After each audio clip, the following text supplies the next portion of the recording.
Jadi Istana Pajajaran itu kalau melihat atau membaca sejarah Bujanga Manik itu berada di daerah Pakancilan. Assalamualaikum warahmatullahi wabarakatuh.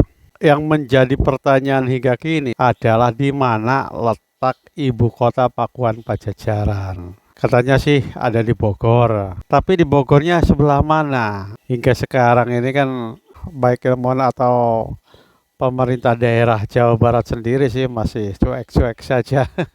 Jadi belum ada upaya-upaya pencarian yang lebih serius letak ibu kota Pajajaran ini. Tentang Pakuan ini kan masyarakat Jawa Barat sendiri atau masyarakat Sunda lah. Masyarakat Tatar Sunda itu kan bersepakat bahwa Pakuan itu ada di daerah Bogor sekarang. Cuma Bogornya daerah mana? Kan Bogor juga luas. Apakah di Kodia Bogor atau di Kabupaten Bogor?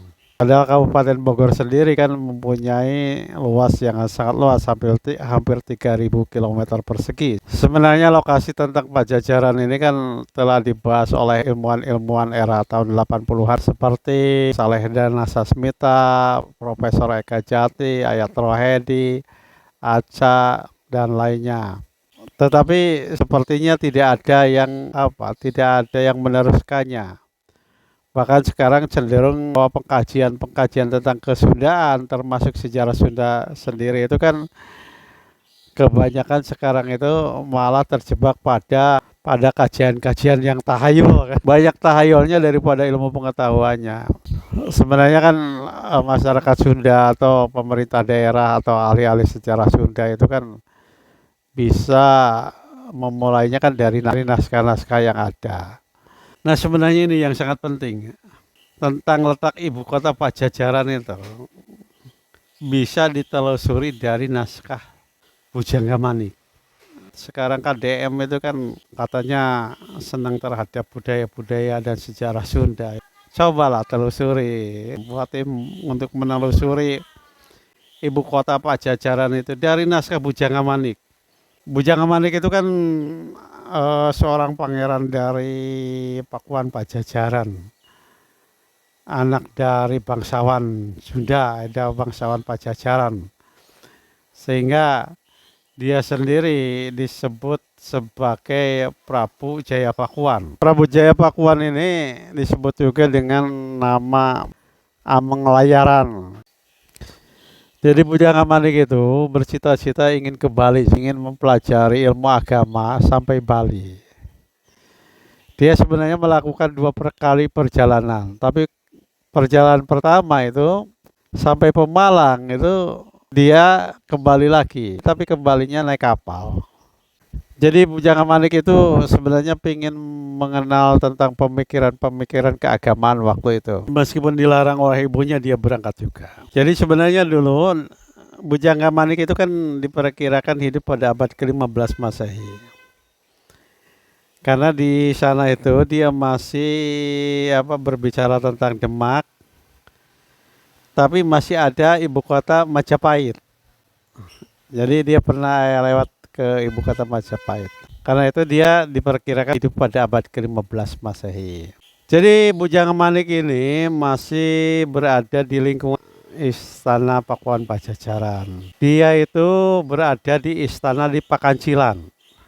Jadi Istana Pajajaran itu kalau melihat atau membaca sejarah Bujanga Manik itu berada di daerah Pakancilan. Sekarang kan itu ada loh di Bogor itu Pakancilan, cobalah diubah di sana. Ya, jadi Bujanga Manik itu di Pakancilan. Berarti kan dulu di sana itu terdapat istana di komplek istana tersebut.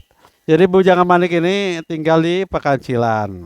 Rumahnya itu berada di sekitar Istana Pakuan Pajajaran di Pakancilan. Setelah dia keluar dari rumahnya, setelah membuka gerbang, dia kemudian berjalan ke Windu Cinta, melewati Pancawara, kemudian menuju Buruan Ageng atau alun-alun besar, alun-alun besar Pakuan Pajajaran. Jadi dikatakan bahwa ketika keberangkatan pertama itu terjadi keributan di Buruan Ageng, di alun-alun itu ribut katanya.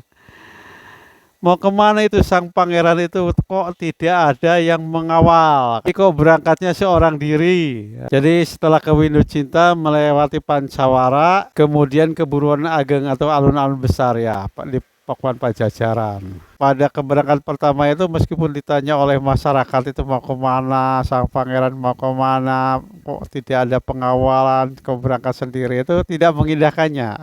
Kemudian ke Pakuan Caringin. Terus berjalan terus menuju Tajur Mandiri melewati Nangka Anak. Terus dia ke Sukaberes, kemudian ke Tajur Nyanghalang. Kemudian dia turun menuju Engkih, menyeberang Sungai Cihaliwung. Cihaliwung itu Ciliwung yang melewati kota Jakarta. Setelah itu menuju Talaganing melewati Banggis, kemudian menyeberang Sungai Cilingga hingga Putih Birit. Nah di sini Bujang Manik itu melakukan pendakian menuju puncak. Jadi puncak sekarang itu telah ada jalan sejak abad ke-15. Di puncak itu Bujang Manik ini dia duduk di batu pepe terus mengipas-ngipas dirinya. Di sana itu dia lihat Bukit Ageng. Bukit Ageng itu ya mungkin gunung gede ya, yang dikatakan merupakan gunung tertinggi di Pakuan Pajajaran. Kemudian dia turun lagi menuju Eronan, kemudian ke Cinangsi. Setelah itu kemudian dia menyeberangi Sungai Cipunagara, melewati Medang Kahyangan. Nah Medang Kahyangan itu kemungkinan Sumedang sekarang. Jadi Sumedang sekarang, zaman dulu itu namanya Medang Kahyangan. Karena Bujang Manik melewati Sumedang ini 2 kali. Setelah Sumedang kemudian ia berangkat ke kota-kota di Tatar Sunda lainnya, memasuki Jawa Tengah. Hingga Pemalang. Di Pemalang itu ya ingat ibunya, akhirnya dia pulang. Melewati kapal. Jadi tentang Pakuan Pajajaran ini bisa dianalisa dari keberangkatan dan kepulangan Bujang Manik. Keberangkatannya itu juga kan 2 kali kan berangkat dari Pakuan Pajajaran itu dia melakukan perjalanan dengan 2 jalur yang berbeda. Nah sekarang kita jalanan ini dilakukan dari Kalapa, Pelabuhan Kalapa atau Jakarta sekarang, atau karena berada di Muara Ciliwung sekarang ini disebut sudah Kalapa. Dulu yang namanya Jakarta itu Kalapa. Belum Betawi kan baru tahun 1619 Masehi. Jadi kita berbicara pada abad ke-15 Masehi lah. Jakarta itu belum ada namanya, baru namanya Kalapa. Jadi Bujang Manik itu dari Pemalang itu kan naik ke kapal menuju ke Kalapa, Pelabuhan Kalapa. Setelah turun dari Pelabuhan Kalapa, dia melakukan perjalanan dari Kalapa atau Sunda Kalapa sekarang lah, hingga ke ibu kota Pakuan Pajajaran. Jadi setelah dia turun dari perahu di Pelabuhan Kalapa, ia kemudian menuju Pabean, kemudian ke Mandirancan, lalu ke Ancol Tamiang. Jadi nama Ancol itu ternyata telah digunakan pada abad ke-15 Masehi. Nama Ancol Tamiang itu, Ancol, dari Ancol Tamiang. Melewati Samprok. Setelah Samprok itu dia melewati hutan-hutan belantara, kemudian nyebrang Sungai Cipanas. Kemudian dia berjalan menuju Sukakandang, menyeberangi Sungai Cikencal hingga di Lewu, kemudian menyeberangi Sungai Ciluwer. Terus berjalan hingga Peteikuru, berjalan menuju Kandang-Kandang Serang. Setelah itu menyampai Batur, kemudian nyebrang Sungai Ciliwung hingga ke Pakuan Tubui, melewati Pakuan Tayem. Pakuan Tayem jangan-jangan Citayem ya Batur. Kemudian ke Pakancilan. Nah, jadi pada perjalanan dari Jakarta lah, dari Kalapa itu, tempat-tempat yang tadi saya ungkapkan itu mungkin bisa diselidiki untuk menemukan sejarah dari ibu kota Pakuan sebenarnya. Pada kisah perjalanan yang kedua, setelah meragangkan kakinya, terus tangannya, kemudian ia meninggalkan Pakancilan dan Umbul Medang. Ia kemudian pergi ke Gonggong, kemudian ke Umbul Songgol. Jadi terus berjalan hingga ke Lewinutug. kemudian dari Muramalik dia menuju Pasagi, menuju Bala Indra, ke Paniis, lalu melewati Tubui, terus menyeberang Sungai Ciliwung hingga nyampe ke Caringin Bentik. Setelah itu naik ke Bala Gajah dan turun ke Kandang Serang, menuju Ratu Jaya dan kemudian ke Kadu Kanaka, menyeberangi Sungai Cilengsi, kemudian ke Gunung Gajah, ke Bukit Caru, kemudian ke Cilengsi, kemudian ke Citerep, dan seterusnya. Sebagai kesimpulannya bahwa dari kisah Bujangga Manik ini kita bisa menemukan dengan tepat tentang lokasi ibu kota Pakuan ini.